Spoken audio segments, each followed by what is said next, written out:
పాఠం 2. సమయస్ఫూర్తి. ఇతివృత్తం చతురత, ప్రక్రియ, కథ.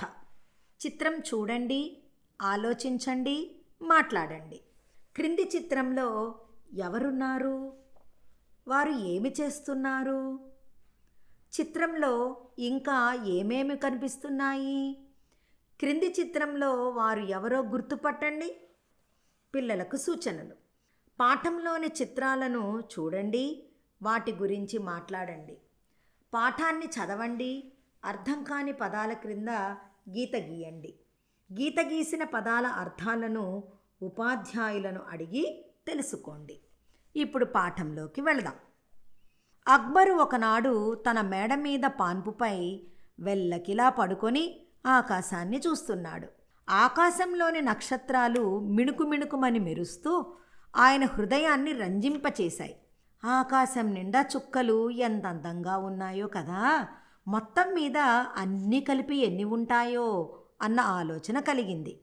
చాలాసేపు దాన్ని గురించి ఆలోచించి తర్వాతి రోజు దర్బారులో నక్షత్రాలు లెక్కపెట్టి ఎన్ని ఉంటాయో చెప్పిన వారికి రత్నాలు బహుమానం ఇస్తానని ప్రకటించాడు. కొంతమంది పోటీ పడదామనుకున్నా ఎంత మాత్రం సాధ్యం కాని ఈ లెక్కకు నిరాశ చెందారు. గడువు ముగిసే చివరి రోజున, చుక్కల లెక్క చెప్పవలసిన రోజున, వాటి లెక్క ఎన్ని కోట్లో తెలుసుకోవాలన్న ఉత్సాహంతో ప్రజలంతా దర్బారుకు చేరుకున్నారు. అక్బరుకు 9 మంది మంత్రులున్నారు. అందులో బీర్బల్ తప్ప అందరూ వచ్చారు. అతను ఎందుకు రాలేదబ్బా అని ఎదురు చూడగా కొంతసేపటికి ఒక మూటను పట్టుకొని బీర్బల్ వచ్చి ఆ మూటను సభ మధ్యలో ఉంచాడు.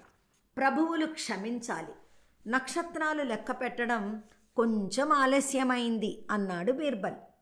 దానికి అక్బర్, ఏమిటి నక్షత్రాలను లెక్కించావా అన్నారు.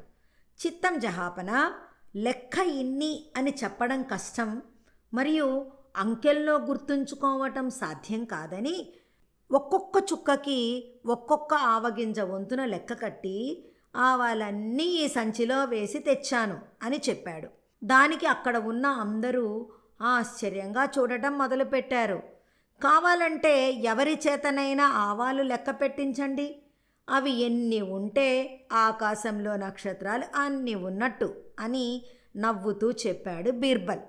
సాధ్యం కాని పనిని అసాధ్యమని యుక్తిగా చెప్పిన బీర్బల్ తెలివికి, సమయస్ఫూర్తికి, సందర్భానుసారంగా ఇచ్చిన సముచితమైన పరిష్కారానికి ముగ్ధుడైన అక్బర్ తన ఆంతరంగిక సలహాదారుగా బీర్బల్ను నియమించాడు.